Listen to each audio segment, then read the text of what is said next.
Hello friends. मैं हूं मनीष गुप्ता और मैं आपको करा रहा हूं क्लास 11th के मैथमेटिक्स का एक चैप्टर और चैप्टर का नाम है सेट्स। ये चैप्टर मैं आपको एनसीईआरटी बुक से करा रहा हूं और आज इस चैप्टर पर मेरा 19th लेक्चर है। आज हम बनाना सीखेंगे Venn diagram for A intersection B. मेरी रिक्वेस्ट है कि इस लेक्चर को देखने से पहले आप मेरे लेक्चर नंबर 17 को ज़रूर देखें, जिसके अंदर मैंने आपको basic skeleton of Venn diagram समझाया है। ऐसा करने से आपको ए इंटरसेक्शन बी का जो वेन डायग्राम है वो आपको बहुत अच्छे से समझ में आएगा। मैं एक रिक्वेस्ट और करना चाहूँगा, अगर आप पहली बार मेरे चैनल पर आए हैं या इस वीडियो पर डायरेक्ट आए हैं तो मेरी रिक्वेस्ट है आपसे, आप इस लेक्चर को देखने से पहले जो मेरे फर्स्ट 18 लेक्चर हैं इस चैप्टर पर आप उनको देख लीजिए, उसके बाद आप इस लेक्चर पर आइए। ऐसा करने से ये चैप्टर आपको बहुत अच्छे से समझ में आएगा। चलिए स्टार्ट करते हैं।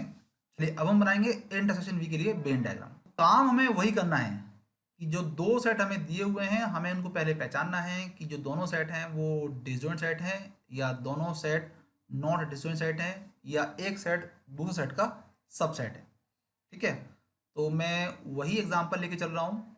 ये मेरा है यूनिवर्सल सेट, ये मेरे पास दो सेट हैं डिसजॉइंट सेट के, ये मेरे पास दो सेट हैं नॉट डिसजॉइंट सेट के, और ये दो सेट हैं जिसके अंदर एक सबसेट है दूसरे सेट का। मैं पहले क्या करूँगा, मैं इनके लिए प्लेन वेन डायग्राम बनाऊंगा। तो मैं केस वन के लिए, जबकि दोनों सेट मेरे क्या हैं डिसजॉइंट सेट हैं, उसके लिए बना रहा हूँ। तो पहले हम बनाते हैं रेक्टेंगल, इसे कहते हैं हमारा यूनिवर्सल सेट। और क्योंकि सेट ए और सेट बी क्या है डिसजॉइंट सेट है, इसलिए हमें इन दोनों को थोड़ा सा अलग अलग बनाना पड़ेगा। ये मैंने बनाया ए के लिए, ये मैंने बनाया बी के लिए। ठीक है, तो जो सेट ए के एलिमेंट है 135 उन्हें मैं लिखूंगा यहाँ पर 135, और जो सेट बी के एलिमेंट है 246 उन्हें मैं लिख दूंगा यहाँ पर। ठीक है, और जो बाकी एलिमेंट रह गए हैं यूनिवर्सल सेट के उन्हें मैं सर्कल के लिखूंगा बाहर, जो कि रह गए हैं 7 एंड 8। ठीक है, अब मैं आता हूँ केस टू पर। केस टू क्या है, केस टू के अंदर मेरे को जो दो सेट दिए हुए हैं वो नॉट डिसजॉइंट सेट है, इसका मतलब इनमें कुछ ना कुछ एलिमेंट कॉमन है। तो मुझे इनको बनाने के लिए इस तरीके से सर्कल बनाने पड़ेंगे। ठीक है, ये सेट ए के लिए, ये सेट बी के लिए। तो जो कॉमन एलिमेंट है ए और बी के उन्हें मैं लिखूंगा यहाँ पर, और कौन से कॉमन एलिमेंट है वो है 3 और 4। तो 3 और 4 आ जाएंगे यहाँ पर। बाकी जो एलिमेंट रह गए ए के उन्हें मैं लिखूंगा यहाँ पर, जो कि हैं 1 एंड 8। और जो बी के एलिमेंट है रेस्ट उन्हें मैं यहाँ लिख दूंगा, जो कि हैं 2 एंड 5। अब जो एलिमेंट रह गए हैं यूनिवर्सल सेट के उन्हें मैं लिखूंगा यहाँ पर, यानी कि सर्कल के बाहर। और वो एलिमेंट कौन कौन से हैं, देखिए मैंने 1 लिख दिया है, 2 लिख दिया है, 3 लिख दिया, 4 लिख दिया, 5 लिख दिया, 6 रह गया है, 7 रह गया है। ठीक है ना, तो उनको मैंने ऐसे लिख दिया है। अब हम बात करेंगे इस केस की। तो यहाँ पर हम देख रहे हैं कि जो सेट ए है वो सेट बी का सबसेट है। तो पहले मैं बनाऊंगा एक रेक्टेंगल। ठीक है, जिसे मैं कहूँगा कि मेरा है यूनिवर्सल सेट। फिर मैं बनाऊंगा सेट ए के लिए सर्कल, इसके अंदर एलिमेंट क्या आएंगे 2 एंड 3 आ जाएंगे। फिर मैं बनाऊंगा सेट बी के लिए सर्कल। ठीक है, और जो सेट बी के रेस्ट एलिमेंट हैं उन्हें मैं यहाँ लिख दूंगा, जो कि हैं 1 एंड 5। अब जो एलिमेंट बच गए हैं यूनिवर्सल सेट के उन्हें मैं इस सर्कल के बाहर लिखूंगा। कौन कौन से बच गए हैं देखिए, 1 तो मैं ऑलरेडी लिख चुका हूँ, मैं 2 को भी लिख चुका हूँ, मैं 3 को भी लिख चुका हूँ, 4 रह गया है, मैं 4 को यहाँ लिख देता हूँ, 5 हो चुका है, 6 यहाँ पर, 7 यहाँ पर, और 8 यहाँ पर।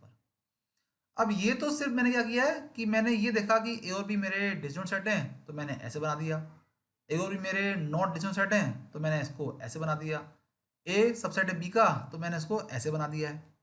ठीक है ना, अब मैं चाहता हूं कि मुझे ए इंटरसेक्शन बी का वेन डायग्राम मिले, तो इसके लिए पहले मुझे ए इंटरसेक्शन बी निकालना पड़ेगा। तो मैं निकालता हूं पहले ए इंटरसेक्शन बी। अब आप देखिए, क्योंकि इन दोनों में कोई भी एलिमेंट कॉमन नहीं है तो ये क्या आएगा, एक एम्प्टी सेट आएगा।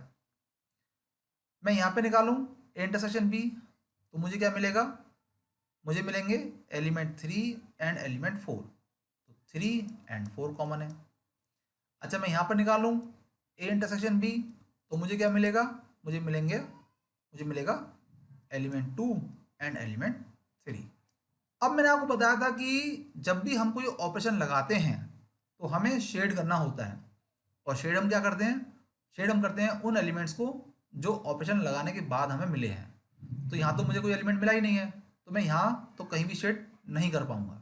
अब हम केस 2 की बात करें, तो केस 2 के अंदर मुझे ऑपरेशन लगाने के बाद एलिमेंट मिल रहे हैं 3 एंड 4, तो जहाँ भी 3 एंड 4 नज़र आएंगे मुझे इस वेन डायग्राम के अंदर, मैं उसे कर दूंगा शेड। तो 3 एंड 4 मुझे यहाँ नज़र आ रहे हैं, तो मैं इसे कर दूंगा शेड। ठीक है, इसको मैंने शेड कर दिया है।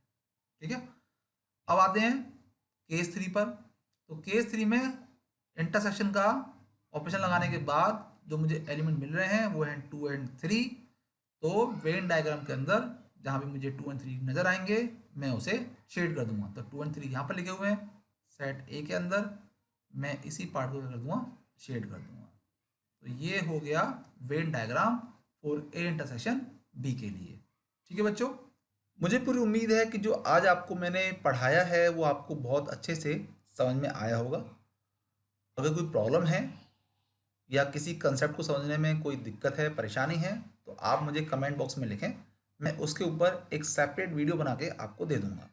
और जिन बच्चों को आज का मेरा पढ़ाया पसंद आया है वो प्लीज़ मेरी वीडियो को लाइक और शेयर करें, और इस तरह की वीडियोस को और देखने के लिए आप मेरे चैनल को भी सब्सक्राइब करें, और सब्सक्राइब कर रहा हूँ जो बेल आइकन है उसे ज़रूर दबाएं, ताकि मैं जब भी कोई नई वीडियो अपलोड करूँ तो उसका नोटिफिकेशन आपके पास पहुँच जाए। चलिए मिलते हैं अगले लेक्चर में एक नए टॉपिक के साथ, तब तक के लिए बाय बाय, थैंक यू।